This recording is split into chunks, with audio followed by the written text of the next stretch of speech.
Susurros de la ninfa Eco. Literatura contemporánea.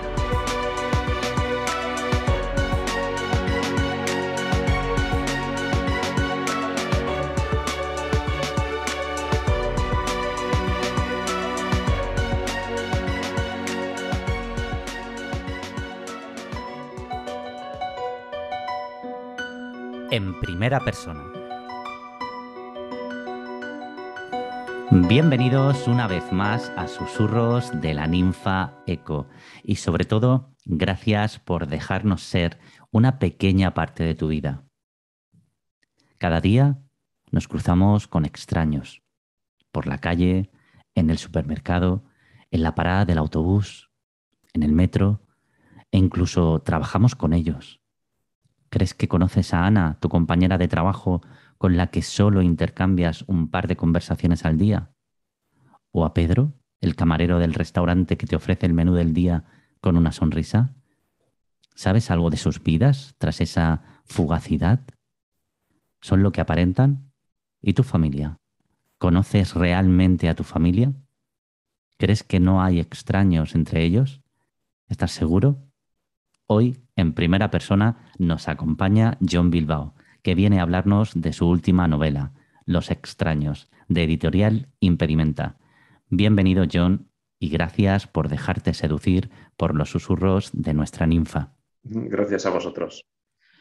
Muy bien, Jon Bilbao es autor de los libros de cuentos como Una historia de terror, que fue premio Ojo Crítico de Narrativa, Bajo el influjo del cometa, Física familiar, El hermano de las moscas, Padres, hijos y primates, Shakespeare y la ballena blanca, y con Impedimenta ha publicado Stromboli, El silencio y los crujidos y su novela Basilisco, que ha sido premio a las librerías de Navarra. Todo eso y lo que vendrá, ¿verdad, Jon? Sí, espero que venga algo más. Claro que sí, y a nosotros, pues mucho más, seguro. Bueno, por situar un poco a los lectores, Catarina y Jon son una pareja alojada en una vieja casa familiar de él, situada en Ribadesella. Una noche, tres luces extrañas aparecen de repente en el cielo, dando inicio a una sucesión de acontecimientos. En un descampado cercano, una avalancha de ufólogos aficionados se instala pues, para esperar el regreso de las luminarias. Pero lo que realmente desestabiliza a la pareja es la llegada de Markel, un supuesto primo lejano de Jon, que viene acompañado de Virginia, una peculiar mujer, muy peculiar.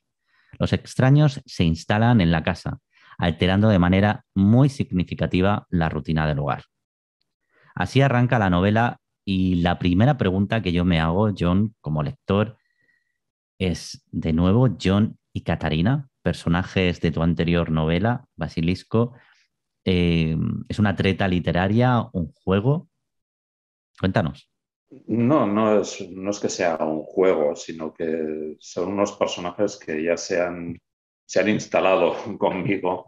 No solo aparecieron en el libro anterior, sino creo que en 3, 4 relatos previos que fueron publicados en diversas antologías, ¿no? Así que poco a poco ya se va formando un corpus de relatos o bueno, de narraciones con Johnny y Catarina como protagonistas. Y en este caso en particular, en el de los extraños, su aparición tiene mucho de reacción o continuación del libro anterior, de Basilisco.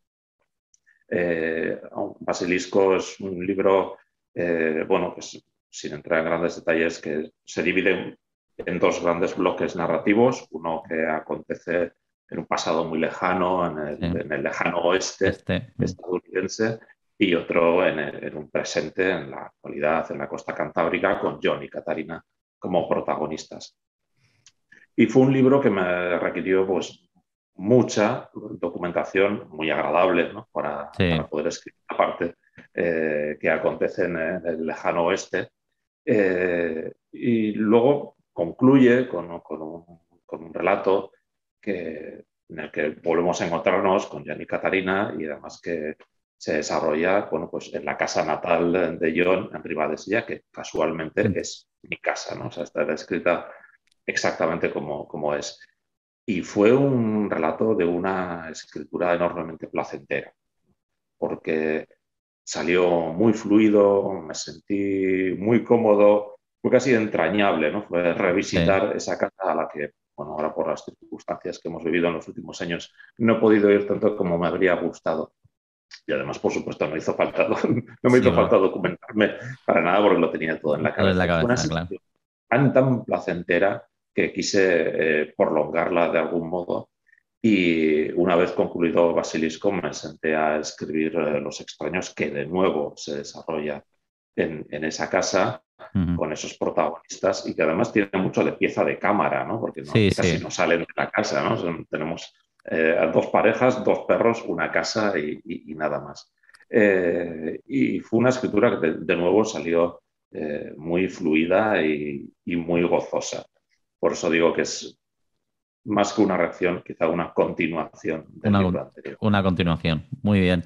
Eh, Partes de la novela de una situación común. Pues como tú bien has dicho, una pareja que trabaja desde casa y rápidamente consigues enganchar al lector, por lo menos yo creo que a mí y a todos, desde esa situación cotidiana con la que empatizamos, nos sentimos identificados. Es decir, no hay artificios, no hay engaños, no nos engañas, nos metes directamente en la novela. Yo creo que eso es un rasgo de tu narrativa.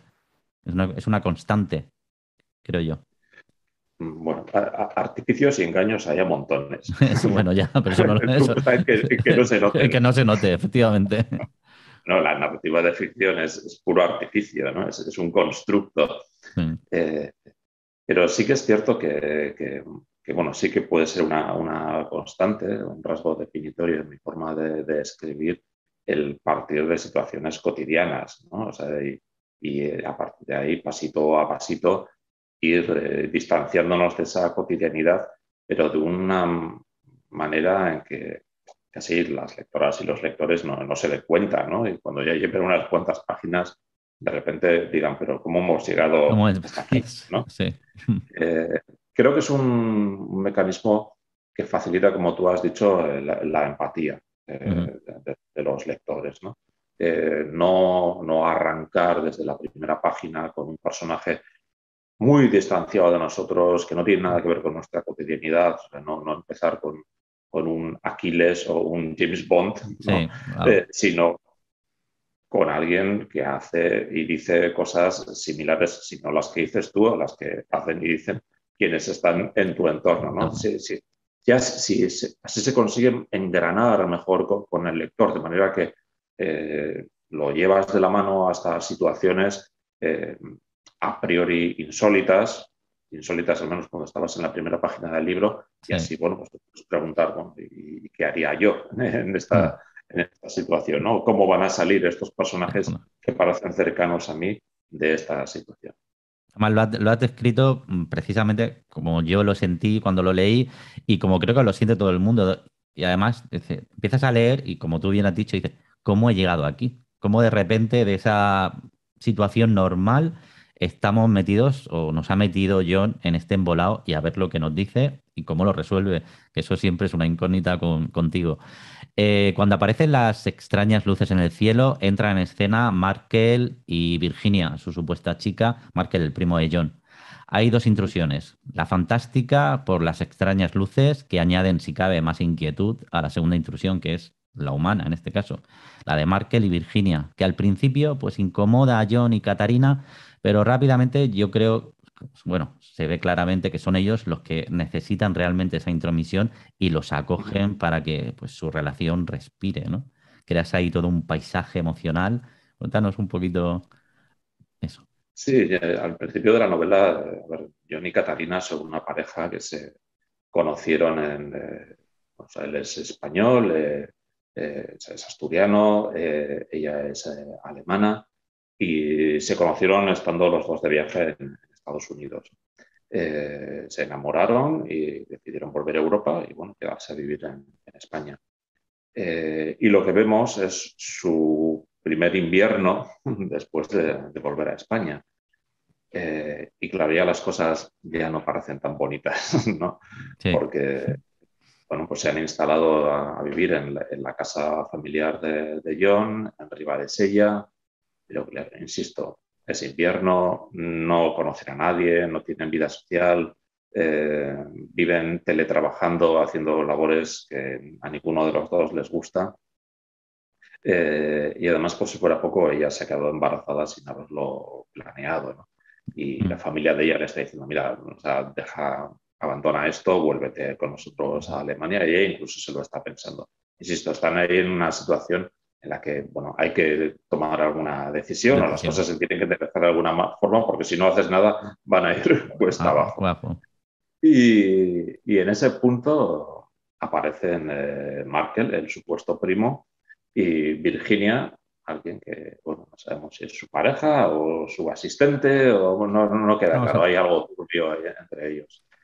Y lo que sí ven, tanto yo como Catarina y nosotros, lectores, desde el primer momento es que, a ver, entre esos visitantes hay algo extraño, ¿no? O sea, hay algún Efectivamente. propósito oculto, no nos terminamos de creer sus palabras, sabemos que sus intenciones, bueno, pueden ser incluso dañinas.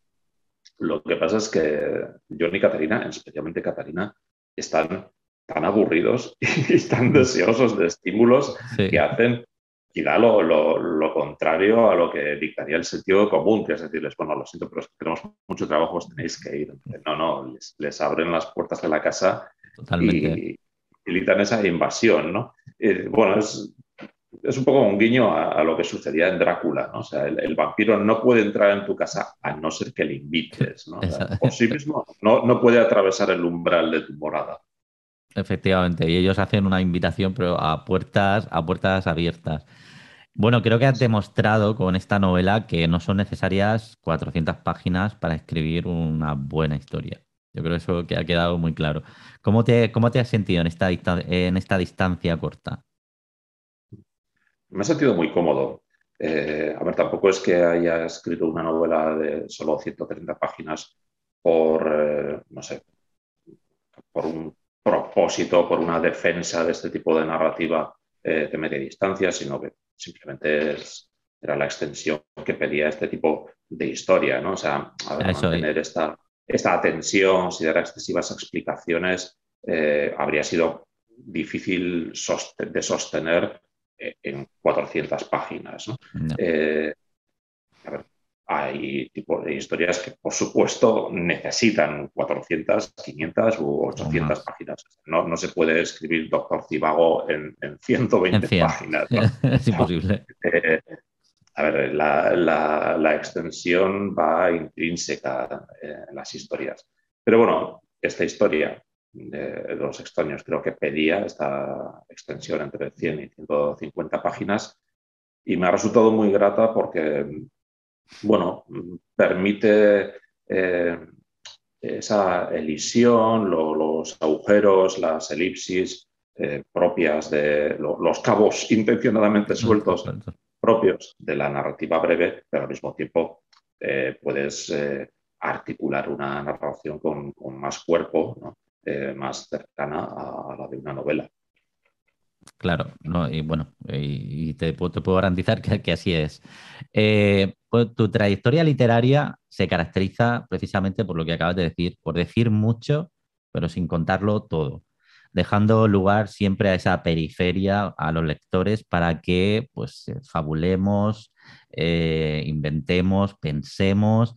Y además subraya muy bien esos huecos que acabas de decir, esos espacios en blanco e invitas al lector a que extraiga sus propias conclusiones. Eso lo haces magistralmente. ¿Cómo llegas a eso? Bueno, tampoco es que haya no sé, una verdadera intención, sino que me surge de manera natural. O sea, creo que sería muy pretencioso por mi parte explicarlo todo, ¿no? O sea, o escribir algo donde no hubiera espacio para la interpretación, ¿no? Mm, Eso se daría a entender que yo tengo las cosas muy claras y, y no tengo las cosas nada claras, o sea, ni a la hora de escribir ni a la hora de vivir, ¿no?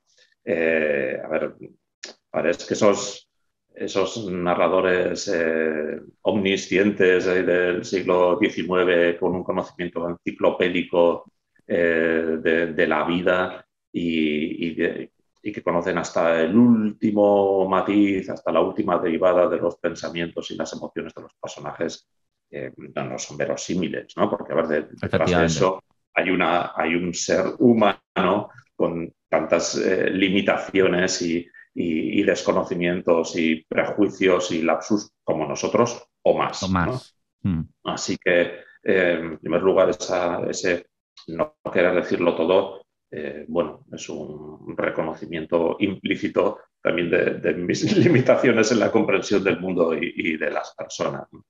Pero bueno, el lado bueno de esta limitación es que, bueno, pues abre las puertas a las interpretaciones, aparte de las lectoras y de los lectores, abren interpretaciones que tampoco es que sean infinitas, ¿no? Pero bueno, No. permites algo que a mí me parece muy bonito y que agradezco cuando leo, y es un margen a la interpretación, o por decirlo de una forma un poco más engolada, permitir que no solo la escritura, sino que también la lectura sea un acto creativo, ¿vale? Efectivamente. Que las lectoras y los lectores saquen algo de ellos, lo aporten al texto y terminen de construir su significado, ¿no? O sea, esa lectura más participativa, ¿no? Que, insisto, no sé si lo conseguiré del todo o en la medida que pretendo, pero es algo que yo agradezco enormemente cuando estoy leyendo. Yo también, que quede un poquito de espacio a la imaginación y sobre todo a construir, pues eso, qué va a pasar o qué puede pasar. Bueno, yo quería preguntarte por el personaje de Virginia. Yo creo, desde mi punto de vista, que es el más meditado, precisamente por lo poco que se dice de ella y la gran presencia y fuerza que tiene en la novela, que es la más inquietante desde mi punto de vista, y quedaría incluso para otro libro. Supongo que así lo concebiste tú. Sí, fue un personaje, bueno, fue muy divertido escribir a Virginia, eh, y también bastante complicado, ¿no? Porque es el personaje que está más distante, siempre aparece en un segundo plano, un poco desenfocado, pero al mismo tiempo es como un agujero negro de interés, ¿no? Porque claro, pronto va quedando claro que, a ver, ahí quien lleva las riendas de esos extraños, de esos visitantes, no es Markel, sino es ella, ¿no? Es ella la que esconde intenciones privadas y aviesas, eh, es físicamente atractiva, es manipuladora, queremos saber más de ella, pero al mismo tiempo, claro, no podía decir mucho de ella, ¿no? O sea, tenía que medir Sí, bastante sí. la información porque si no se iba a desmontar todo y al mismo tiempo también se iba a perder el interés que suscita este personaje. Pero sí fue muy divertido escribir a Virginia y reconozco que no había pensado en su reaparición, pero bueno, desde luego es un personaje que se puede dejar en la recámara. Creo Sí, que sí. puede dar algo. Yo creo que da mucho, mucho juego. Eh, Te mueves, John, en el género fantástico, de terror, el thriller, géneros que siguen sin tener, desde mi punto de vista, el prestigio que merecen eh, todavía. ¿Estás de acuerdo con esta impresión mía? Sí, bueno, vamos a matizar ambas Sí, cosas. Yo, francamente, no tengo la impresión de escribir literatura de género. A ver, esto puede sonar un poco contradictorio teniendo en cuenta que mi libro anterior era al menos el 50% un western. En este libro aparecen ovnis y en otros, pues, o sea, han aparecido, bueno, elementos característicos de géneros como el thriller o el terror. Sin embargo, o sea, mi intención primera nunca es escribir algo de género. O sea, si me obligaras a calificar lo que escribo, diría que es bastante realista. a eso quería llegar yo. Porque lo que más me interesa no son esos elementos de género, sino que es el comportamiento de los personajes, que creo que siempre se mueve dentro de los límites del realismo. Bueno, dentro de las singularidades de los personajes, pero dentro de los límites del realismo.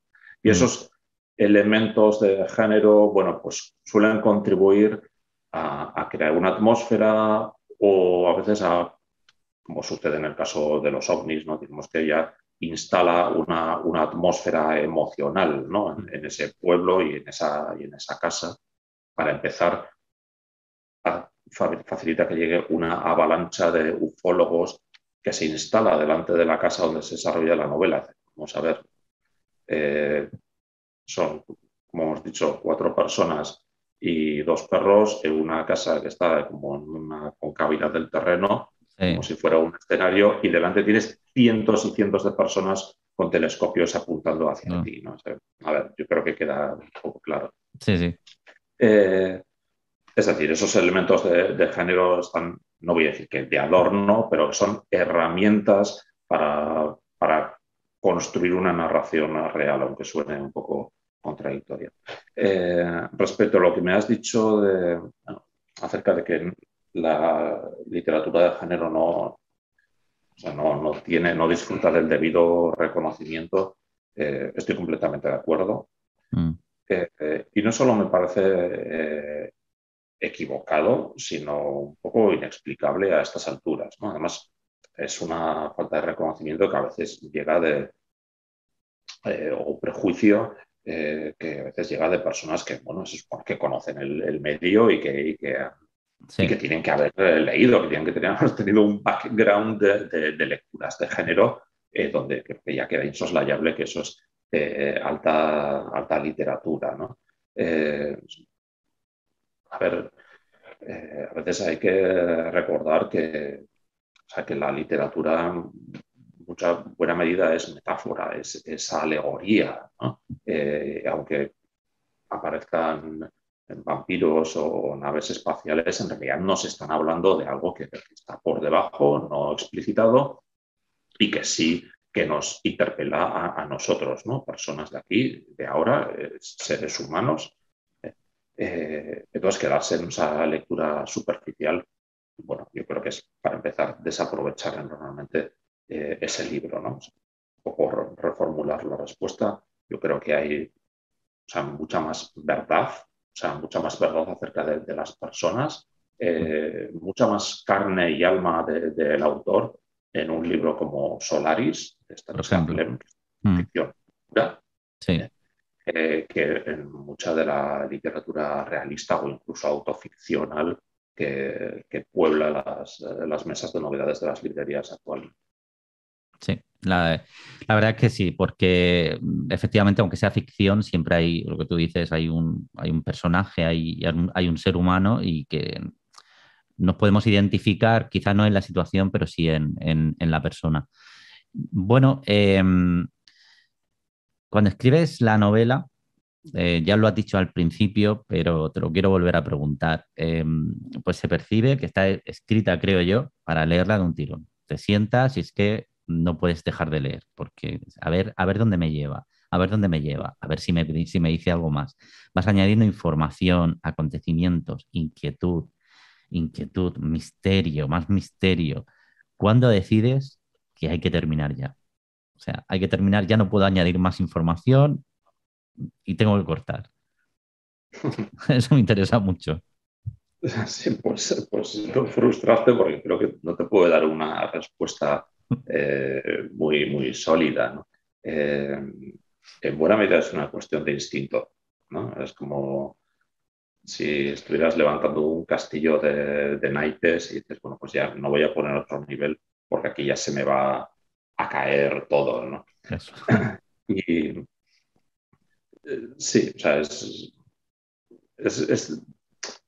una de estas situaciones en las que para un escritor, supongo que para cualquiera que desarrolle una labor creativa, una situación que puede ser bastante frustrante porque no puedes controlarla, articularla, recurrir a la técnica o a las convenciones narrativas, sino que te tienes que guiar por el instinto. pero también eso hace que sea muy bonito, ¿no? Claro. Bueno, ahora voy a soltar la rienda, así que me lleve solo el caballo, ¿no? Sí, sí. Pues la verdad que cuando acaba dices, es que necesito una segunda parte, una tercera parte, una cuarta parte. Ya nos contarás. O necesitamos una novela de Virginia, sobre Virginia. Eh, Vale, me voy a quedar con esta sí, idea. sí, sí, sí. Bueno, yo, ya que nos transmites tanta inquietud a través del libro y tanto misterio, tanto suspense, yo te quiero preguntar, ¿qué le inquieta a John Bilbao? ¿Qué es lo que le inquieta al maestro de la inquietud, en este caso? Bueno, no sé, a ese respecto no me considero una persona especial, pero me inquieta lo mismo que le inquieta a la mayoría de la gente. O sea, me inquieta el bienestar de mis seres queridos. Mm, Eh, eh, Me inquieta bastante la inactividad, ¿no? En algún momento, por la razón que sea, quedarme sin algo que hacer, ¿no? Eso sí que me pone la carne de gallina. mm, Me inquieta alcanzar ese equilibrio acerca de un equilibrio a la hora de mirar el futuro, ¿no? Sobre no ver las cosas con pesimismo, pero tampoco dejarme llevar por el optimismo, ¿no? ya. Que puede parecer una tontería, pero las personas que tienen eh, bueno, una imaginación que a veces se les desboca y al mismo tiempo, recuerdo que yo soy ingeniero de formación, una Sí. tendencia a la planificación, pues alcanzar ese equilibrio es un poco complicado. Bueno, sí, Como creo que si consiguiera eso ya me daría por satisfecho. por satisfecho, ¿verdad? Y bueno, no sé si estás trabajando en un nuevo proyecto, ¿no? Eh, ¿Qué tienes entre Sí, sí, manos? casi siempre tengo algo entre manos y bueno, estoy trabajando en un proyecto que de nuevo es no una continuación, sino una ampliación de Basilisco, ¿no? En la que vuelvo al género del western Mm. y aparecen de nuevo John y Catarina, aunque unas situaciones bastante diferentes a las que han vivido hasta el momento. No, insisto, no lo veo tanto como una continuación, sino como una ampliación de Ampliación. ese pequeño universo So, que voy construyendo. pues muy bien. Bueno, John Bilbao, autor de Los extraños, que publica Impedimenta, gracias por inquietarnos, por atraparnos y regalarnos esta maravillosa novela. Muchas gracias por acudir a nuestra llamada, John. Gracias a vosotros. Un placer. Muchas gracias. Un Hasta abrazo. pronto.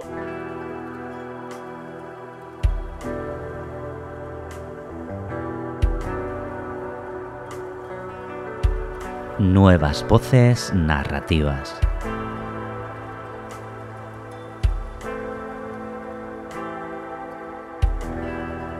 Vamos ahora con nuestra colaboradora María Cleofé Campuzano.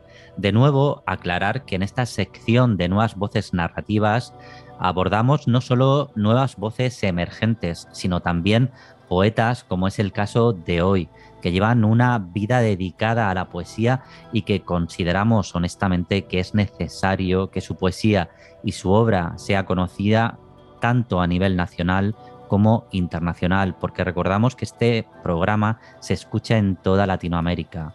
Así que hoy vamos a hablar, o nos va a presentar Cleo, a un poeta muy especial y querido por nosotros. Cuando quieras, Cleo, bienvenida. Hola Fran, ¿qué tal? Encantada de volver a estar aquí compartiendo tiempo contigo, con nuestros oyentes. Y bueno, como bien decías, con mucha ilusión por el abordaje de hoy, ¿no? De este gran poeta que es José Luis Cero Nuguet. Decía, bueno, en esta segunda entrega recogemos a una de las voces poéticas, a mi juicio, más interesantes del panorama actual incluso de las últimas décadas, que es merecedora de un reconocimiento a su trayectoria, principalmente por su búsqueda incansable de la honestidad poética y de la voz auténtica. Motivo más que suficiente para dedicarle hoy aquí humildemente un espacio especial. Y me refiero como decíamos, ¿no? Al poeta José Luis Cero Nuguet, que es una persona extraordinaria y un poeta magnífico que requiere de un gran reconocimiento. Efectivamente, suscribo tus palabras, un gran poeta comprometido con su oficio, con la difusión de la literatura y sobre todo una persona muy, muy generosa. Pero bueno, cuéntales a los oyentes quién es José Luis Cerón, Cleo. Pues yo destacaría de José Luis, ya iremos comentando algunas cosas interesantes de su trayectoria, pero destacaría que fue bueno, una persona muy influyente en cuanto al inicio de las revistas literarias en España. Fue cofundador y codirector de la revista Empireuma, eh, que se inició en su lugar, ¿no?, de nacimiento en Orihuela, que no había comentado, pero que él nació en 1965. Entonces aquí, ¿no?, son como que se gestó con un grupo de amigos esta idea, ¿no?, esta revista literaria, y empezaron a tener contactos muy interesantes con poetas internacionales que hasta el momento no habían tenido voz en el panorama español. Uh-huh.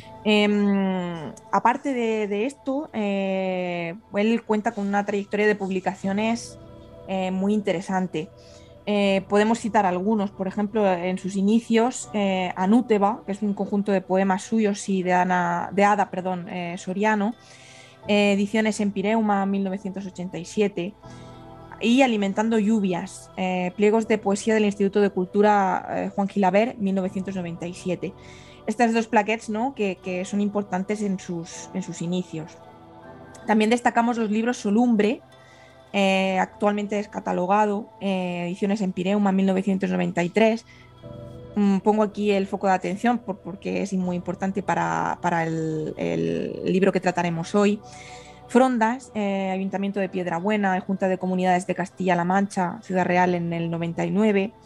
El vuelo en la jaula lo destaco también porque posteriormente pues fue seleccionado para el Premio Nacional de la Crítica en 2004 por los miembros de la Asociación Española de Críticos Literarios. Uh-huh. De los últimos libros publicados podemos señalar, por ejemplo, Perplejidades y Certezas, Ars Poética, 2017, Espacio Transitorio, Guardia de Fierro, 2018, y bueno, he tenido la oportunidad de poder reseñar estos últimos junto con Exilios y Moradas también, Polibea, Uh-huh. 2016, y fue la manera, ¿no?, en la que empecé a adentrarme mucho más en su universo poético. Pero bueno, me quedaba con esas ganas, ¿no?, de poder entrar en sus primeros poemarios, estos que comentaba. Por eso me hace tanta ilusión, ¿no?, por poder haber leído Interperie, que es el libro que nos ocupa, que es un volumen que él mismo ha reelaborado, digamos, ¿no?, con dos libros del inicio, de sus inicios. Entonces, ahora lo iremos comentando, pero realmente, como vemos, tiene una trayectoria maravillosa, ¿no?, de dedicación, de compromiso y incansable, ¿no? Él ha seguido incansable con esa vocación, ese oficio de poeta que creo que representa. Y aterrizando pues en Interperie, ¿no?, en este volumen, no sé si nos querías comentar alguna cosa, Fran. Bueno, señalar también que viajó a Rumanía invitado por el Ministerio de Cultura español y el Instituto Cervantes, ¿verdad, Cleo? Sí, que es, bueno, es como un hito internacional, ¿no?, interesante en su trayectoria, que espero que se repita, que pueda tener este calado internacional, porque además en su poética encontramos todos estos referentes, ¿no? Encontramos a todas estas personalidades literarias, ¿no?, que él ha ido descubriendo a través de Empireuma. Y como que tiene este calado internacional, ¿no?, ya desde el principio, pues sí que sería muy bonito que él como poeta fuera reconocido en otros lugares del mundo. Pues efectivamente creo que, bueno, con toda esta trayectoria poética y con toda esta obra, yo creo que merece y está en el sitio perfecto y más que merecido este programa y esta sección dedicada a José Luis Cerón y a su último libro, Interperie. Cuando quieras.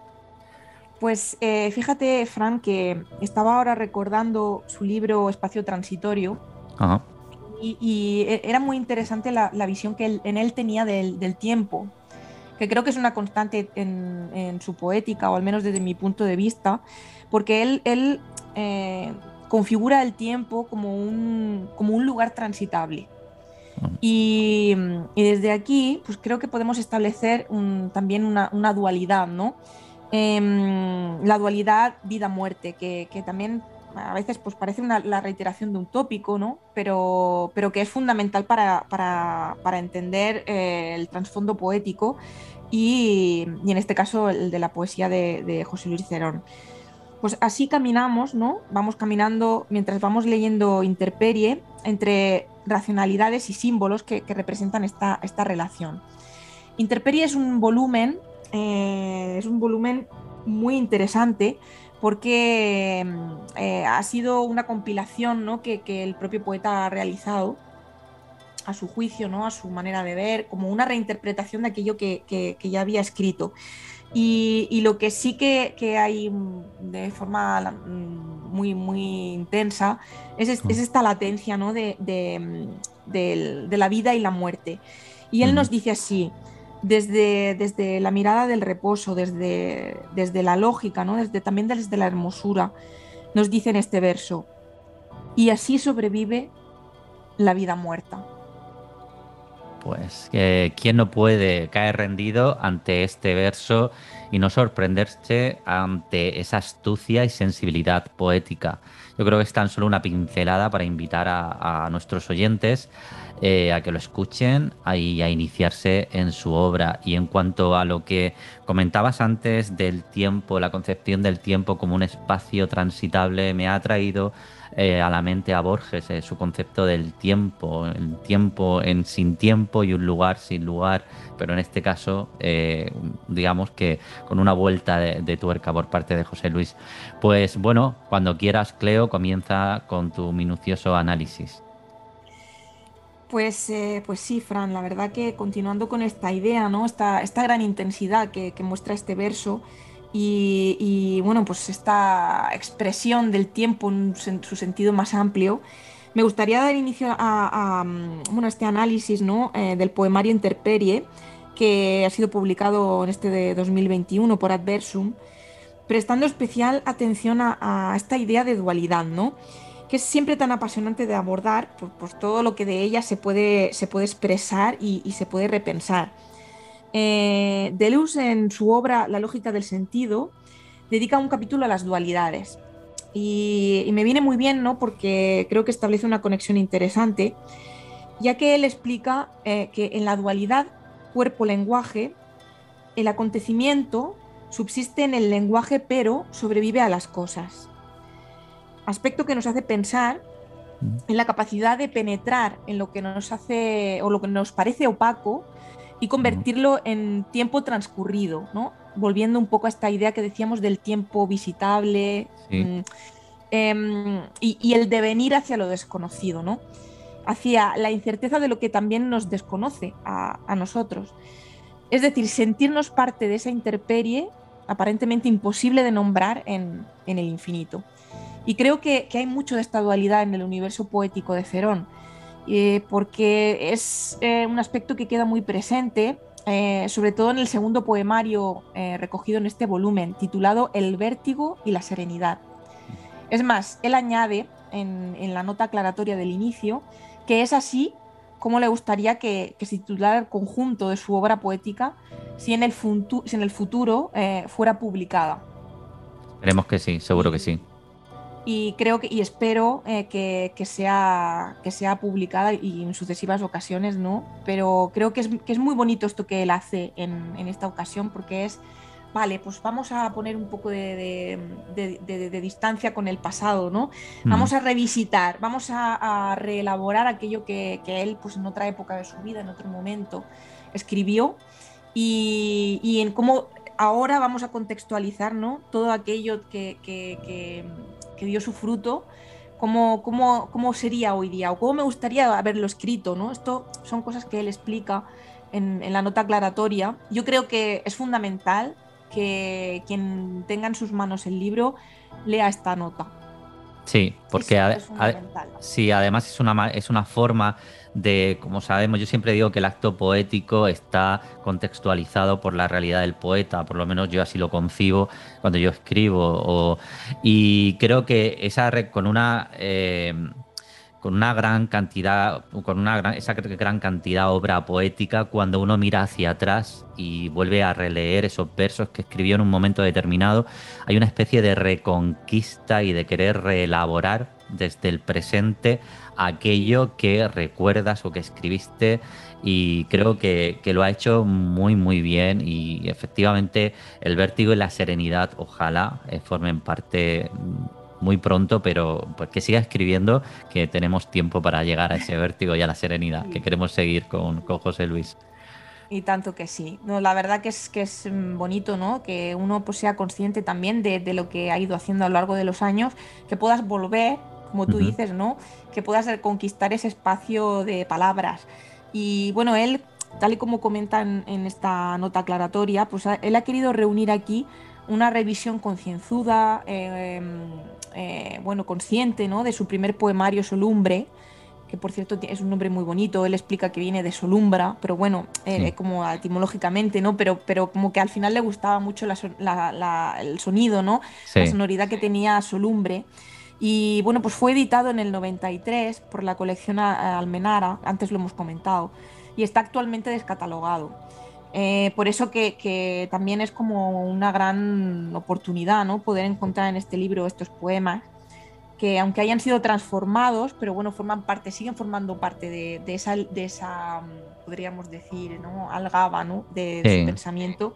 Y bueno, junto a ello, pues su libro también, El vértigo y la serenidad, que comentábamos, abarca un conjunto de poemas y textos parciales que han sido escritos en una franja de 10 años. Ujú. Fíjate que entre el 97 y el 2017 él fue publicando, Sí, y bueno, él hizo como una compilación. En un inicio no era un poemario como tal, pero bueno, al final acabó siendo, ¿no? Una, sí. una, una compilación de sentido, ¿no? Que tenía cierta significación para él. Ya. Entonces, bueno, es fundamental, como decíamos, reitero, la lectura de este preámbulo para entender sobre todo la envergadura de la compilación y ante qué tipo de obra nos encontramos, ¿no? Que es mucho más que un libro. Sí. Creo que ya esto ya lo habían mencionado en alguna reseña que había leído, ¿no? sobre Interperie. Hay una gran labor, Fran, de reelaboración, Sí. Sí. de pues, lo que decías, ¿no? De revisar lo escrito, aquel otro, ¿no? Del pasado que Del- escribió aquello, Ujú. que reescribe ahora. Y es también como una especie de, no sé cómo te diría, como una búsqueda identitaria también. Sí, y además creo que es como una interpretación desde la corriente del presentismo, ¿no? Intentar entender los acontecimientos pasados en su contexto, pero desde el presente y con la Sí. mirada de, pues, soy yo ahora, pero fui aquel, escribí aquello y bueno, y ahora quiero pues moldearlo y traerlo a mi identidad, que sigue siendo la misma, pero es diferente, aunque sea una Pero contradicción. diferente. Sí, sí, sí. Yo creo que para nosotros el poderlo hacer también nos llena de vida, ¿no? Y Ujú. creo que es algo que ha hecho José Luis, creo que con gran acierto. Y bueno, pues como decía Interperie, ¿no? Sí.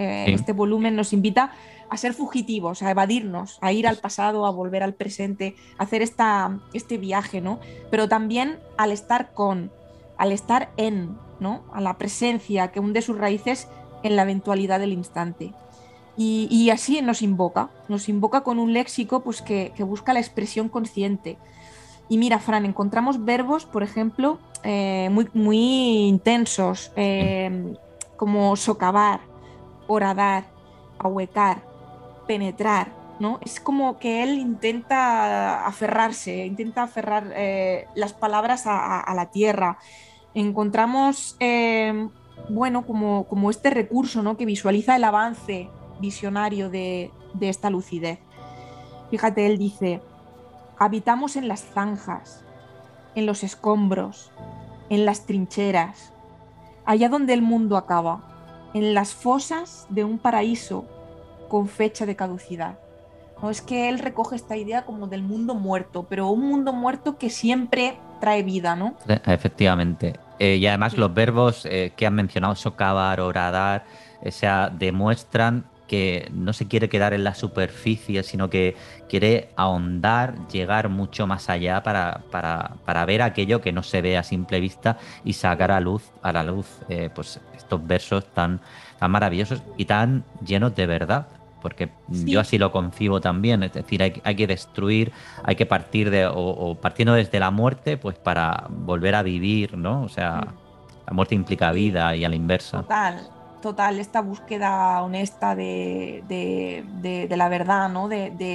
Sobre todo de la verdad que él ha creado Ujú. desde los inicios, ¿no? Y él intenta profundizar, él lo comenta en el prólogo, ¿no?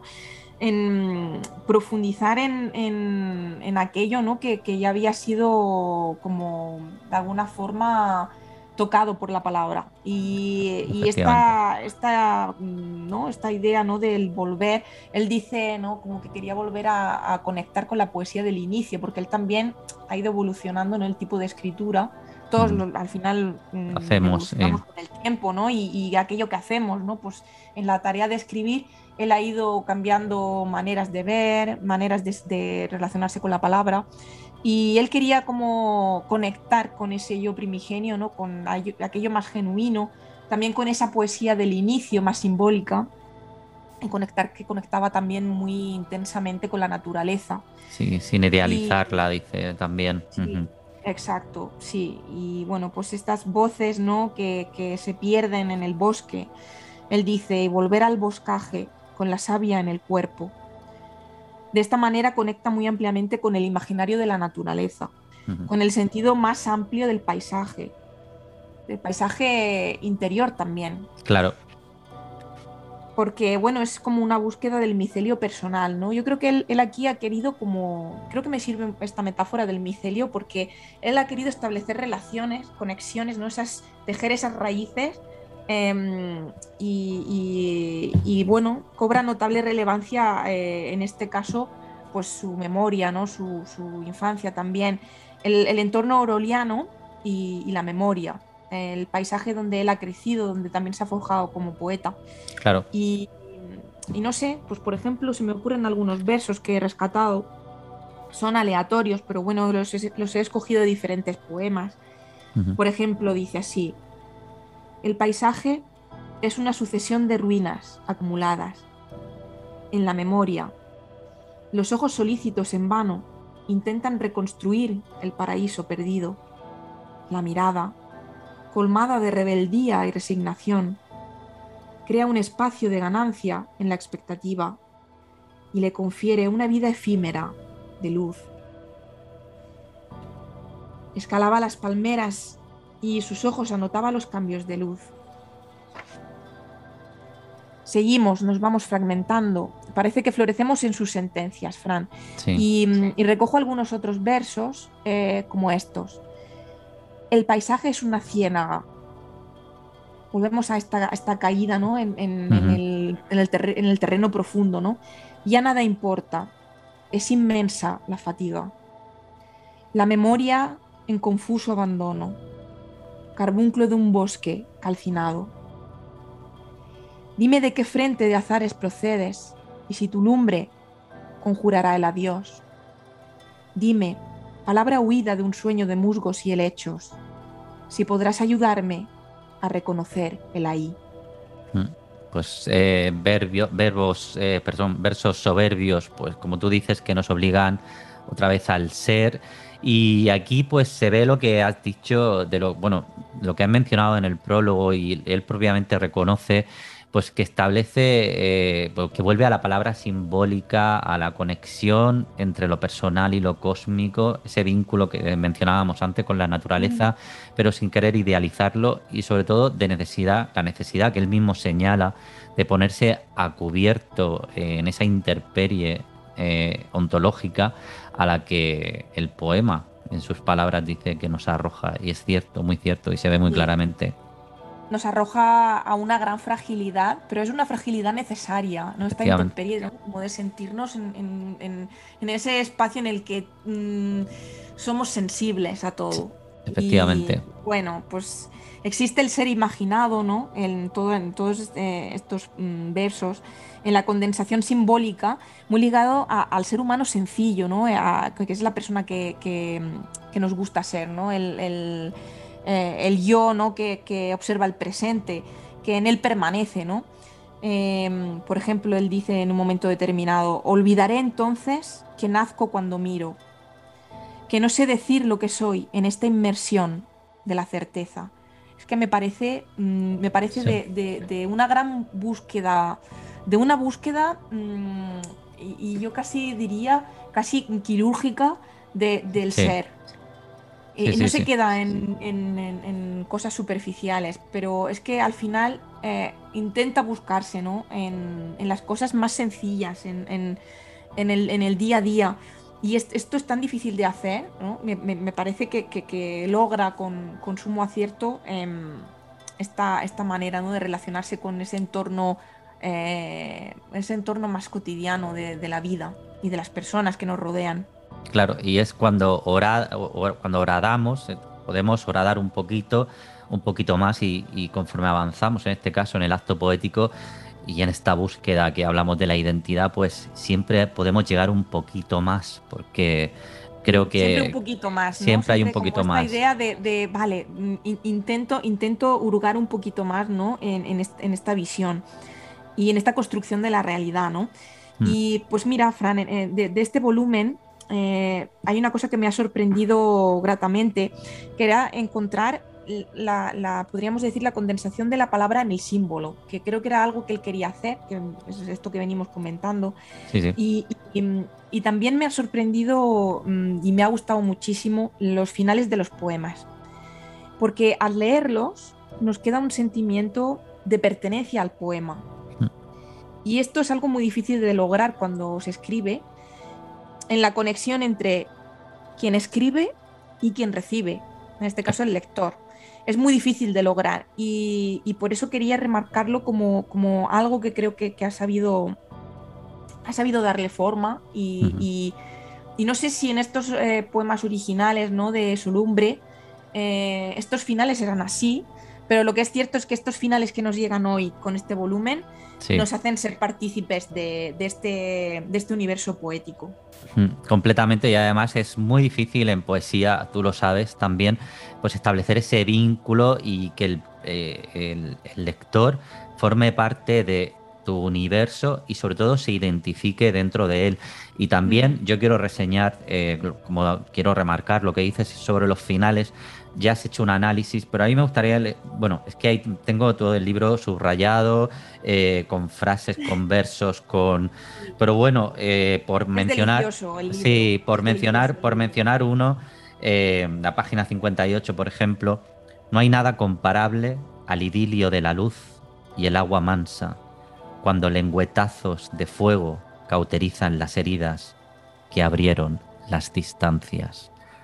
Yo creo que estos finales redondos que te obligan a hacer una parada y regodearte en el poema y decir, vaya, voy a Sí, parar, no voy a seguir leyendo porque necesito una pausa, ¿no? Esa una pausa. pausa necesaria, Bueno, sí, sí, sí, para sí. interiorizar aquello, ¿no? Y te genera como una sensación, es este sentimiento, ¿no? Que me parece maravilloso, que es el de pertenecer al poema.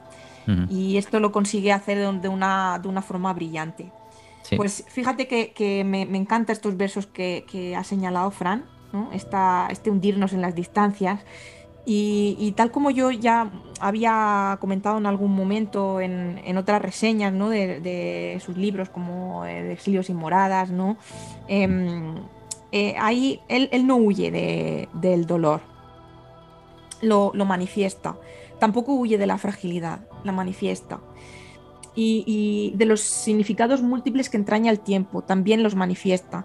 No huye de lo difícil. Y creo que de este modo muestra una inmensa capacidad mimética entre el sentimiento y la experiencia en los poemas. Fíjate que en los poemas finales del libro, de este volumen de Ujú, Interperie, también son muy emotivos porque él alude pues a la pérdida, ¿no? Ya. Hay poemas dedicados al padre, ¿no? A la pérdida, ¿no? Del padre, también dedicados a su madre. Sí. Hay momentos en los que el dolor era insostenible y bueno, evocan esta memoria, ¿no? de lo difícil de digerir, ¿no? Que a veces la mente, ¿no? La idea de la posible muerte o de la enfermedad. El arte, en este caso la poesía, nos ayuda a poder interpretar todo esto que nos pasa. Sobre Por todo ejemplo, a sí, saber, perdón, a saber canalizarlo también, porque estos universales, o bueno, el dolor, la enfermedad, todo aquello sí, bueno, podríamos hablar también del amor, pues bueno, de todo aquello, pero creo que esa catarsis a través del dolor, a través de la enfermedad, a través de la soledad, de la intemperie, sí, nunca mejor dicho, total. pues ayuda muchísimo, por lo menos a mí, Mm. me ayuda muchísimo pues a canalizar todo eso y digamos pues que a plasmarlo y de alguna manera a sanarte al mismo tiempo. Sí, sí, porque es resiliente, ¿no? Pero fíjate que lo interesante es que él no se queda en esta idea, ¿no? ¿Cómo podríamos decir? De esta sanación que produce la palabra, Ajá, sino que además salía con el lenguaje para investigar nuevas formas de expresión efectivamente. que nos ayuden a poder expresar aquello que es tan difícil. Ujú. Entonces, bueno, pues hay, como decíamos, ¿no? Una gran fuerza vital que se desprende de estos últimos poemas. Rescato unos versos del el poema Aniversario, bueno, que está subdividido en diferentes poemas, pero bueno, me han llamado mucho la atención estos versos por la capacidad, ¿no? de internarse en la no presencia y en la presencia a la vez, ¿no? De esta persona a la Ujú. que amamos. No era sida ni huida, sino presencia, obstinada conjurando la incertidumbre, madre imperturbable ante el sonido atronador, de vida combatiendo contra la muerte, perseverante con la majestuosidad de las cumbres y la poderosa resistencia de las murallas. Pues soberbio. Necesitas pues, como te decía antes, un segundo para reaccionar, pensar en esas murallas y luego como necesitas, porque se clavan como una imagen que se graba en tu mente, te embelesa y necesitas pues como sacudir la cabeza para decir, buah, voy a seguir porque Sí. respiras y continúas. Efectivamente es así, ¿no? Es como una invitación a la pausa Sí, y como que de alguna forma nos apropiamos del abismo en ese momento. Te quedas en este, ¿no? Como decíamos, en este vacío que tan necesario para repensarnos. sí. Yo creo que el mensaje de su relato, del relato poético de José Luis Cerón, es este bogar, ¿no? Entre luces y Mm. sombras, esta solumbre que él decía, ¿no? Muy suya, y que él nos regala de una forma muy especial al compartirla. Pues sí, efectivamente, Cleo. Pues bueno, pues muchas gracias, como siempre, Cleo, por este minucioso y maravilloso análisis de la poesía de José Luis Cerón Huguet y de su último poemario Interperie de la editorial Adversum. Pues cuando quieras, Cleo, despides la sección y nos vemos muy prontito. Muchísimas gracias. Sí, Fran, la verdad que me quedo con ganas. Seguiría 1000 años aquí hablando de Sí, la creo, poesía de José Luis Cerón, aparte que da para ello. Y bueno, para mí ha sido un placer. Espero haber estado a la altura porque por de verdad supuesto que que, sí. que nuestra aproximación siempre desde el cariño, ¿no? Desde el aprecio y la admiración. Os dejamos con la vida que fluye, en las palabras que acompañan nuestros logros y catástrofes cotidianas, ¿no? Qué mejor que hacerlo con un poema en la voz de José Luis Cerón, nuestro invitado especial. Y bueno, pues con él os decimos hasta pronto, ¿no? Yo de verdad que agradezco a todos los oyentes que han estado con nosotros y os invito a adentraros en Interperie porque os dejará en un páramo para pensar y para sentir. Hasta la próxima. Este poema pertenece al volumen Intemperie, que está compuesto por 2 libros. El primero, Solumbre, contiene este poema que voy a leer. Se titula Lo que dicta la mirada. Está encabezado por 2 versos de la poeta rumana Ana Blandiana. El silencio se ilumine de la luz del todo.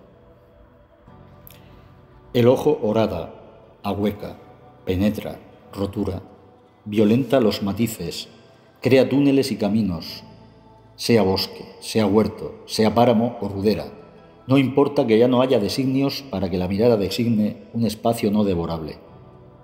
El ojo desgrana la totalidad de la materia con ansia zapadora y regala una identidad al desasimiento. Parece arrogante el ojo en su incansable obstinación, pero su incandescencia corroe los cimientos de la opacidad, inaugura guaridas, crea vínculos entre los vivos y los muertos, y en el más acá acaricia un más allá. El ojo se arrastra en el subsuelo, ilumina espacios sitiados por el pavor, siembra en la quietud semillas de vuelo, y se siente reptil, y pájaro, y larva, y puebla lo desalojado, y transita, altivo y amoroso, la espesura de lo visto. El ojo errante exalta la pura sed de la visión, allí donde no hay claridad, abriéndole caminos al verde que aún no es brasa encendida.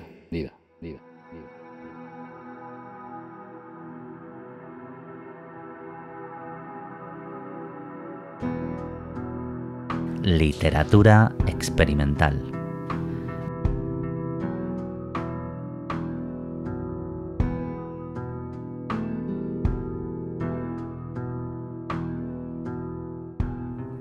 Comenzamos con la sección de rarezas literarias en este segundo programa de la mano de nuestro colaborador Alejandro López Pomares. ¿Qué tal, Alejandro? Bienvenido de nuevo.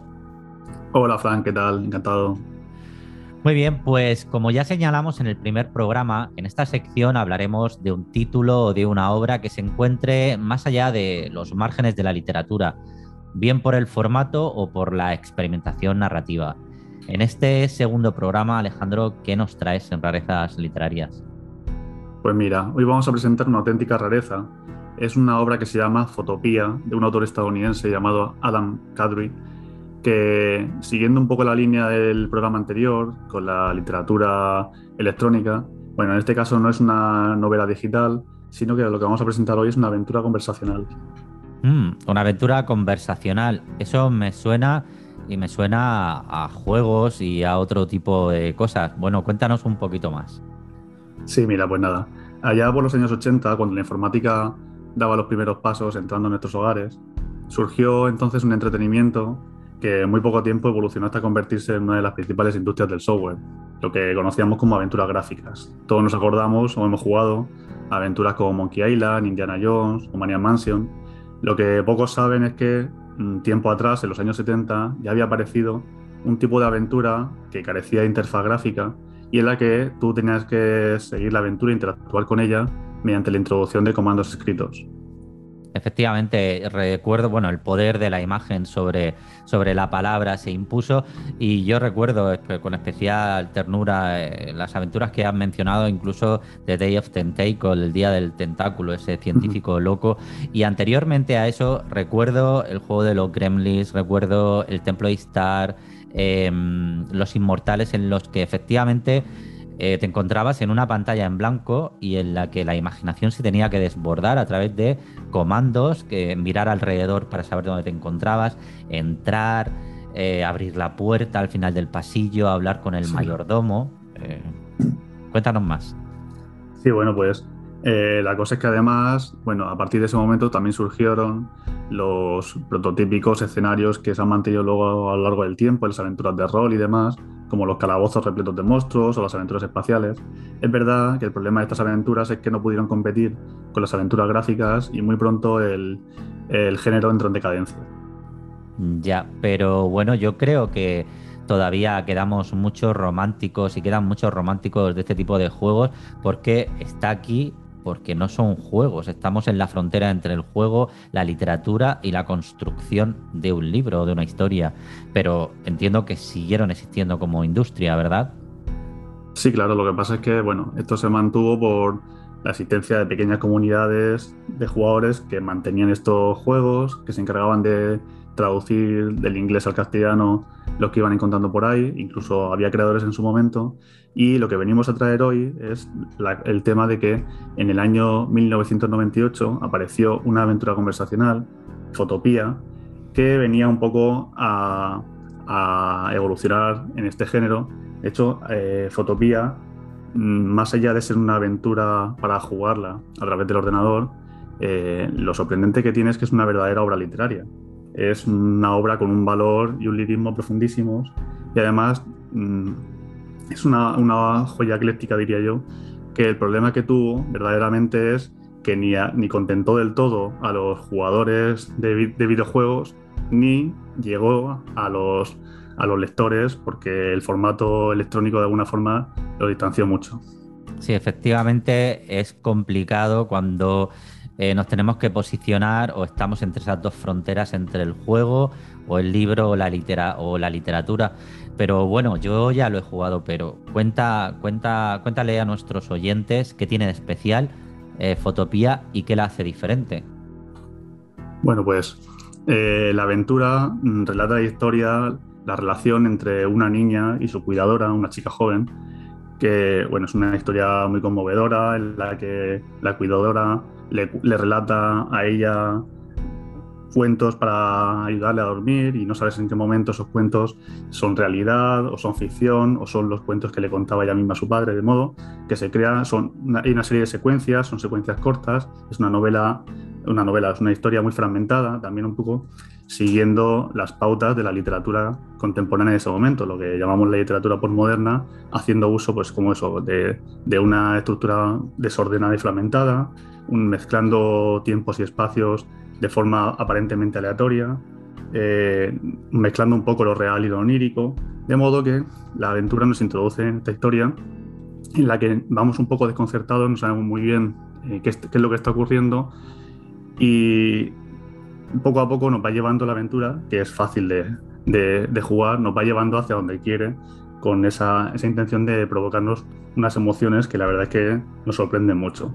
Lo interesante también, perdona, es que además la historia está ubicada en el mundo actual, en el mundo contemporáneo, lo cual no era tan habitual en las aventuras conversacionales que normalmente utilizan escenarios fantásticos o medievales o futuristas. Entonces esta historia juega un poco con el mundo actual y eso sale un poco de la normalidad.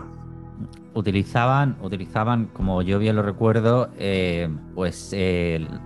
aspectos de la literatura de género, es decir, aventuras espaciales, terror o... Sí, sí. En este caso, bueno, has hablado de los discursos fragmentados y el inicio del juego no puede ser pues más sugerente.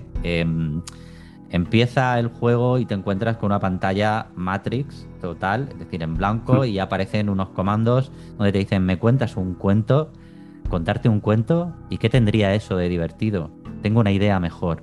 Vamos a contar un cuento entre tú y yo. Así comienza Fotopía. Bueno, y yo creo que, como ya he dicho, que no puede ser más sugerente, pero sigue, cuéntanos tú, ¿qué más? Sí, bueno, lo interesante, más allá de la historia que relata, que como digo, es muy conmovedora, es el hecho de vivir tú mismo la experiencia. Lo que tiene de original una aventura conversacional, que no tiene una novela convencional, es el hecho de que tú estás interactuando, tú estás tomando decisiones y la aventura cambia según las decisiones que tú tomas. De modo que te ves mucho más inmerso en la historia y te ves tan confundido como la propia protagonista que está viviendo los hechos. Y es lo que consigue esa obra. Por eso llama la atención de que es una obra con un gran valor, porque no solamente estás sintiendo que estás jugando un juego, sino que de verdad te sientes inmerso y tiene esa cosa que la diferencia de la literatura más habitual, de que tú formas parte de ella y estás contribuyendo al desarrollo de la historia. Bueno, de alguna forma también es una obra corta, es decir, se concluye en una hora y algo, es decir, que tampoco es una cosa que requiera un gran esfuerzo para el usuario, pero bueno, destacar que por supuesto es una obra que ha tenido una gran repercusión dentro de la pequeña comunidad de los creadores de aventuras conversacionales, llevándose premios y reconocimientos en todos estos premios que hay para las relacionados con este tipo de aventuras, sí. Claro, y lo interesante es un poco este cruce que hace entre literatura e interactividad, de modo que nos da un poco a entender de los nuevos caminos que podría llegar a tomar la literatura si aceptáramos que la informática o la electrónica puede contribuir a su mejora, a su progreso, a su cambio. Sí, efectivamente, yo creo que hasta incluso dieron el paso o fueron precursores de lo que a mí me encantaba con 13 o 14 años, los llamados librojuegos. Yo era muy fan de Exacto. Dungeons and Dragons y tú puedes crear, recuerdo, tengo incluso aquí, cuando estoy hablando contigo, tengo aquí algunos que todavía se siguen vendiendo en el que, pues, aparte del título, tú eres la historia.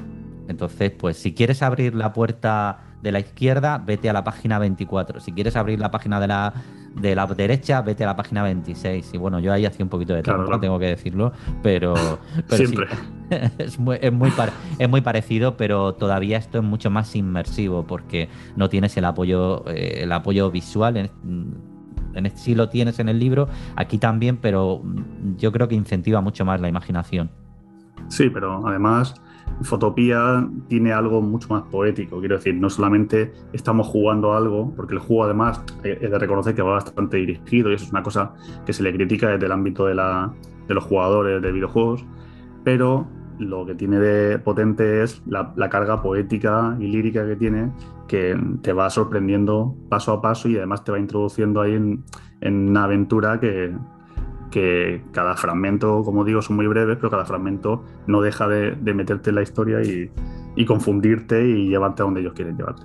Sí, efectivamente, con esos detractores del juego, es que yo creo que tampoco se le puede pedir más como obra tan experimental. No puede dar todo lo que podría dar un juego, una aventura gráfica en su momento, porque serían cientos y cientos de comandos e incluso el jugador, en este caso, se perdería, porque yo he estado indagando cuando te empiezas el juego y te da las instrucciones, pues en los comandos que puedes utilizar: compra, empuja, huele, cierra, besa.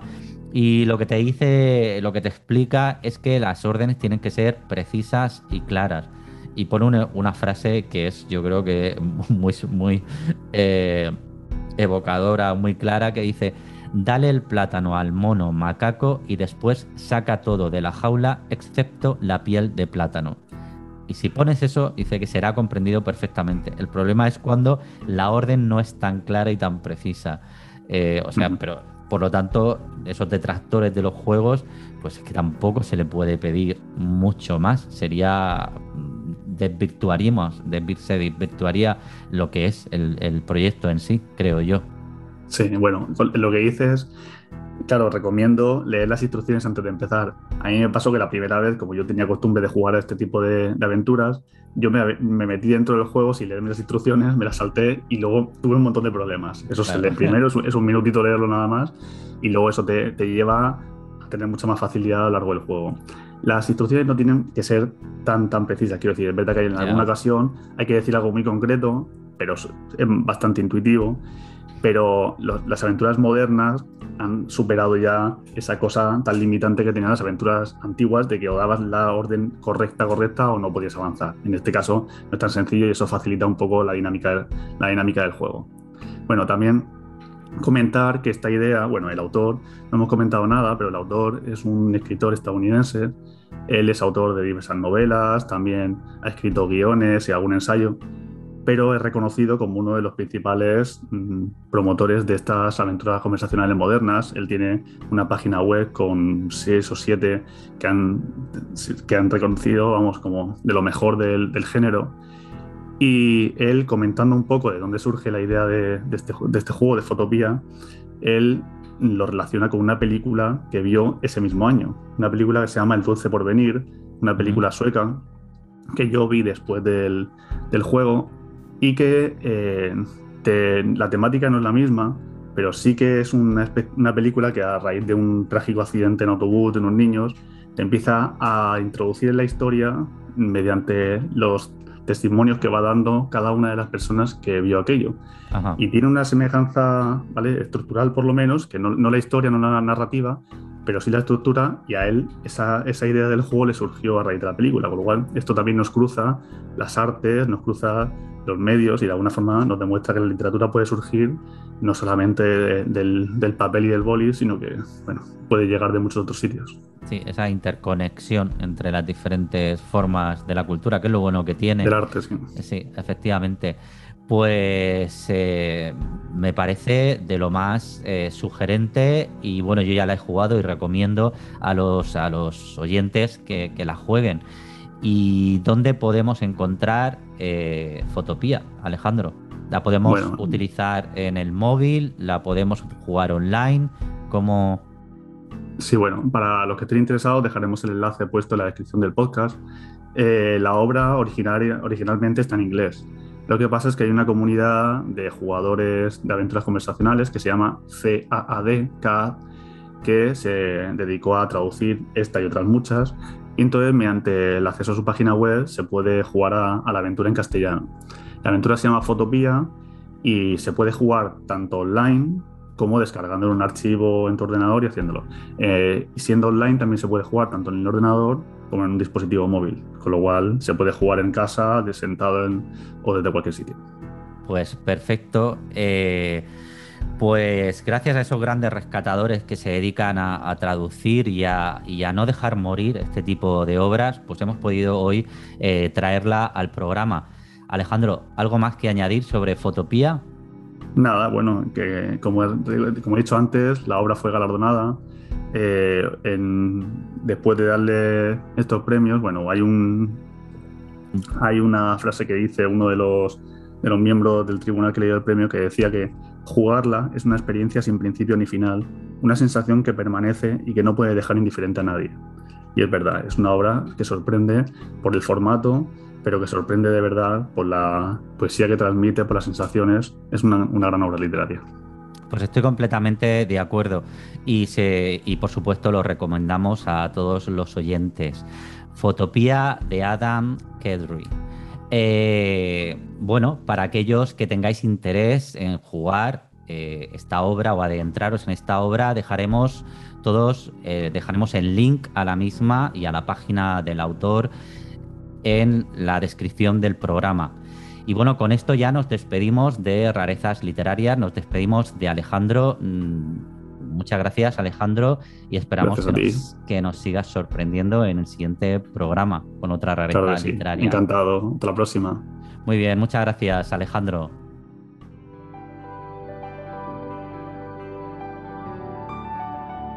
Novedades editoriales.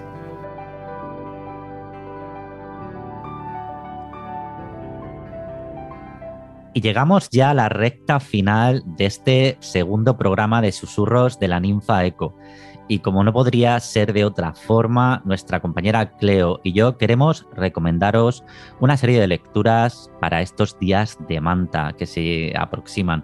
Bueno, Cleo, comienza tú, ¿qué nos traes? Pues mira, Fran, vamos con poesía, si te parece. Muy bien. Julio César Galán, que es un poeta de Cáceres, él ha editado una antología poética entre los años 96 y 2020, con permiso del olvido. Y bueno, en esta antología, editada por Pretextos en 2021, él hace una compilación de sus 6 libros publicados hasta la fecha. Y además incluye como coda final 5 inéditos de un poemario que está en proceso de creación, Un adiós abierto. La poesía de Julio César es súper interesante, la recomiendo abiertamente y voy a citar un par de argumentos importantes, ¿no?, que se destacan en un par de reseñas. Tal y como indica José Luis Morante, el volumen anticipa composiciones de un próximo libro, tal y como os decía, Un adiós abierto, cuya disposición formal concede la apariencia de una yuxtaposición de textos que proponen conexiones insólitas o aperturas de sentido aparentemente caóticas. Por otra parte, Jorge de Arco, en una reseña publicada en Culturamas, añade que mediante la recuperación del sentido de lo real y lo transfigurado, la obra de Julio César Galán ha ido creciendo desde la publicación de El ocaso de la aurora, en 2004, madurando hacia la identidad de un acto creativo que no es finito y desde el cual todo poema puede potenciarse desde una perspectiva múltiple. Bueno, pues es muy recomendable la poesía de Julio César. A mí me sorprendió muchísimo con Márgenes, dada por Pretextos en 2012, que además fue galardonado con el premio Villa de Cox, y animo a nuestros oyentes a que investiguen, sobre todo porque es interesante que un poeta que está vivo pueda compilar sus propios textos y hacerlo con coherencia y con sentido. Muy bien, pues queda anotado. Y bueno, yo me voy con Transformaciones de Anne Sexton, en edición bilingüe y de Nórdica Libros, y magníficamente ilustrado por Sandra Rilova. La verdad que el libro está cuidadísimo y en sí mismo es precioso. Bueno, pues aquí lo que hace Anne Sexton da vida a 17 cuentos de hadas de los hermanos Grimm, los reinventa con poemas llenos de referencias contemporáneas, ideales feministas y sobre todo humor. La verdad que estás leyendo estos cuentos y no puedes evitar sonreír porque son incluso hasta muy descarados. La verdad que lo ha conseguido, lo ha hecho muy bien, y además la traducción es muy buena. Y bueno, a través de todos estos cuentos, pues Sexton huye precisamente de esos finales felices para siempre en estos cuentos que que hemos escuchado todos, y lo que hace pues los deconstruye en poemas viscerales y a menudo pues como digo, divertidos. Estos cuentos de hadas pues reflejan pues una serie de temas que durante mucho tiempo pues fascinan a la autora, como es la ansiedad claustrofóbica de la vida doméstica. Ese cliché que siempre se ha utilizado en los cuentos desde hace mucho tiempo, y el papel limitado de la mujer en la sociedad. Y bueno, para que te hagas una idea, Cleo, y para que nuestros oyentes se hagan una idea, voy a leer pues 4 estrofitas del Príncipe Rana para que veamos el tono que utiliza Sexton en estos cuentos. El Príncipe Rana. Doctora, mamá Brondin, quítate las lentillas, quítate la peluca. Escribo para ti, entretengo, pero las ranas caen del cielo como lluvia. Las ranas llegan con fea furia. Eres mi jueza, eres mi jurado. Estamos catalogando mis remordimientos. Cogeré un cuchillo y cortaré en pedazos a una rana. La rana no tiene nervios. La rana es tan vieja como una cucaracha. La rana son los genitales de mi padre. La rana es un pomo deforme. La rana es una suave bolsa verde. Bueno, y continúa. Pero muy recomendable, muy bonito el libro, la traducción en edición bilingüe, Anne Sexton, Transformaciones, de editorial Nórdica Libros. Anotado, muy interesante, Cleo. Esta apuesta, sobre todo por descubrir una faceta también diferente de Anne Sexton. Sí, y además muy recomendable. ¿Y tú? Ahora, tu turno, Cleo. ¿Qué nos traes? Pues mira, Fran, yo creo que sería interesante, sí que no es una novedad como tal, porque ya este libro salió en septiembre, pero bueno, quería traerlo a colación porque creo que es fundamental, ¿no? Que recordemos a Carmen Laforet, que además ahora hay diferentes programas y está en las redes, ¿no? Este recuerdo, ¿no? de esta gran escritora, conmemorando los 100 años de su nacimiento. Se han hecho diferentes cosas. Entonces hay una segunda edición editada por Destino de Nada, que es el libro, digamos, con el que Carmen Laforet ganó en el 45 el premio Nadal, que fue la primera mujer que lo ganó. Y bueno, pues me parecía interesante porque es una reedición que además cuenta con el prólogo de Nayat El Hajmi, que es la ganadora del premio Nadal de este año, 2021. Y yo a ella la descubrí con El lunes nos querrán, que ha sido la novela, ¿no? con la que ha ganado el premio Nadal. La descubrí más profundamente, pero ya había entrado en su universo con Siempre han hablado por nosotras. Y ahí empecé a investigar un poquito, y ella ahonda en el universo feminista contra el patriarcado, temas culturales también, de género. Ella es marroquí y ella desmonta muchos cánones de género en sus obras, en sus novelas y en sus ensayos. Bueno, pues hay un prólogo y ella dice así en él: nada es parte de mi imaginario y del de generaciones enteras. Y creo que es fundamental recordar que es así, porque además Sí. Carmen Laforet con Nada de alguna forma se instruyó, ¿no? como algo, como una institución casi en diferentes universidades extranjeras de Estados Unidos donde se impartían estudios de hispánicas. Es un referente. Entonces, bueno, coincido, ¿no?, con lo que comenta Naya de Catch Me en el prólogo. Después también tiene un epílogo a cargo de Ana Merino.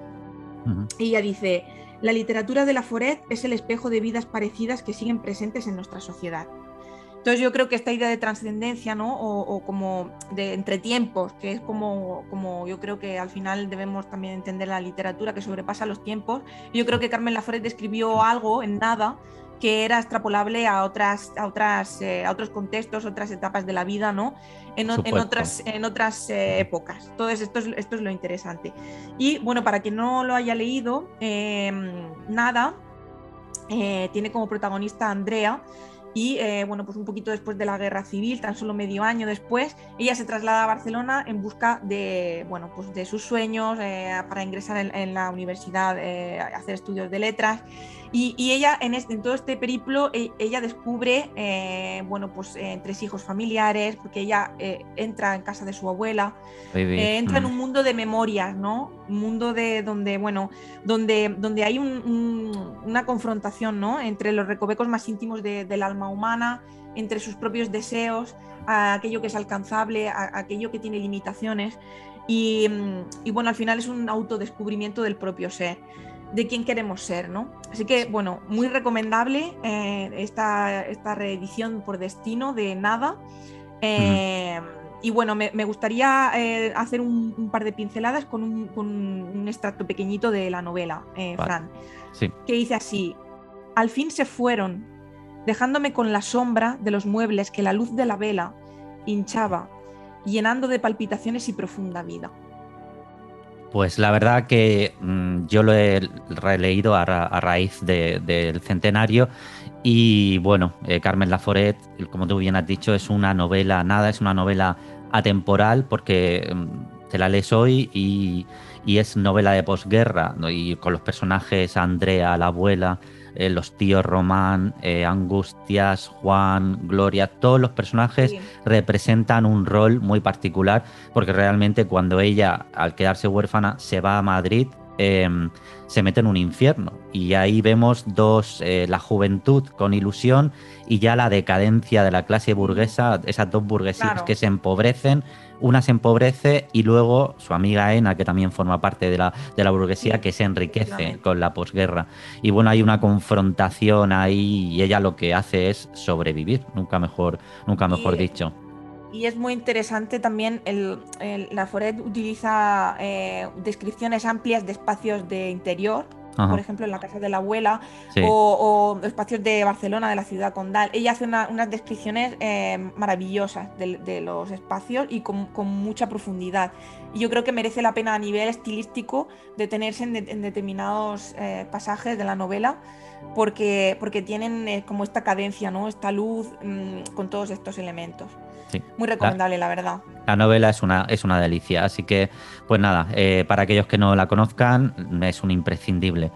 Y bueno, yo ahora me voy con un proyecto y un libro llamado La Niña Amarilla, de María de Quesada, Relatos suicidas desde el amor. Bueno, este libro es un libro muy especial porque... me gusta, por eso lo he traído hoy a la sección de novedades, porque trata de diferentes situaciones relacionadas con el suicidio. Son 23 relatos reales de adolescentes que han intentado o han tenido pensamientos suicidas, como la propia autora María de Quesada crea una asociación a raíz llamada La Niña Amarilla, como el libro, una asociación para la prevención del suicidio, que se denomina así. Y lo primero que encuentras de esta periodista es: cuando tenía 15 años intenté suicidarme. A raíz de ahí, pues se crea esta asociación que se une con el libro. El libro, pues son, como te decía, 23 relatos de suicidio con la finalidad de eliminar, pues, ese tabú que está muy presente en la sociedad y que todavía, pues, a mucha gente le da miedo nombrar. Cada capítulo es un relato real en primera persona que intenta, pues, traer a la luz la conducta suicida en la adolescencia y en la juventud. Este proyecto, como digo, está vinculado a la asociación La Niña Amarilla. ¿Por qué se llama La Niña Amarilla? Porque es como personifica ella esos pensamientos suicidas, con ese color y con eso y con esa presencia. Entonces, decir que cada libro que se venda los beneficios van destinados a la asociación La Niña Amarilla. Con lo cual creo que es muy interesante, creo que es un tema ya que hay que desmitificar o sacar a la luz, porque igual que cuando hablamos de la salud mental, que hoy en día son problemas que tenemos o situaciones que tienen que tener ya visibilidad, y no digo normalidad, pero sí poder hablar con normalidad con naturalidad. Decía normalidad en la conducta, no en cómo hablamos sobre ello. Con lo cual, pues yo recomiendo La Niña Amarilla, de María de Quesada, relatos suicidas desde el amor, de Editorial Vergara. Tu turno, Cleo. Pues mira, yo acabo mi sección de mi parte, ¿no? de recomendaciones con este es el turno, ¿no? de Tres Truenos, de Marina Clos. Es una edición de Tránsito. Y bueno, en este libro lo que encontramos es un relato, ¿no? Acerca del mundo rural, entre lo pequeño, lo terrible, lo delirante. Trata de tres mujeres y se establecen tres mujeres, tres monólogos, ¿no? Tres voces que nos solapan su historia en primera persona. Bueno, hay diferentes personajes, ¿no? Pero bueno, lo importante es esto, ¿no? Que hay un entretejer, ¿no? de tres mujeres en este caso, y tres miradas, ¿no? Estas mujeres, pues bueno, hay un descubrimiento de lo íntimo, de la sexualidad, una serie de elementos que creo que son fundamentales. Entonces, bueno, recomendación última en este programa, Tres Truenos, de Marina Clos, editado por Tránsito. Muy bien, y ahora te doy paso a ti para que cierres esta sección del programa. Muy bien, Cleo, pues queda anotado. Y yo voy a terminar con algo que ya veníamos hablando tú y yo, que queríamos traer al programa. Pues queremos traer literatura infantil, cuentos y poesía. Y yo pues vuelvo con Nórdica, con Hilos de Colores, de Elena Ferrandiz, que es un libro, un cuento maravilloso, preciosamente ilustrado, que los dos personajes protagonistas es una abuela y su nieta. Y bueno, a modo de presentación os leo la contraportada, que creo que ya ilustra muy bien de lo que va el cuento.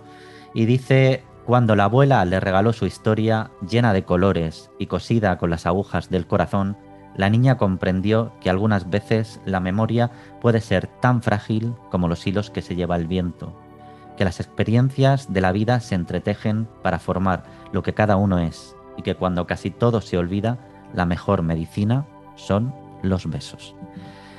Y bueno, Cleo, pues con esto despedimos ya el segundo programa. Muchas gracias por estar aquí, Cleo. Un placer, como siempre. Gracias. Y bueno, antes de terminar, me gustaría dar las gracias a nuestro técnico de sonido, Germán Bravo Lorca, que se ha encargado toda la música del programa, es música original, y bueno, él hace, cuando Cleo y yo terminamos, hace su magia para que nuestros oyentes puedan escuchar el programa, pues eso, con la melodía y con todo muy bonito y muy bien preparado. Muchas gracias, Germán. Y bueno, a los oyentes ya nos despedimos. Muchísimas gracias, como digo siempre, por dejarnos ser una parte de tu vida. Los susurros de la ninfa volverán muy pronto. estaremos esperándote al fondo, en el bosque, donde las ninfas susurran. Nos vemos muy prontito aquí, en La Ninfa, en Susurros de la Ninfa Eco. Muchísimas gracias.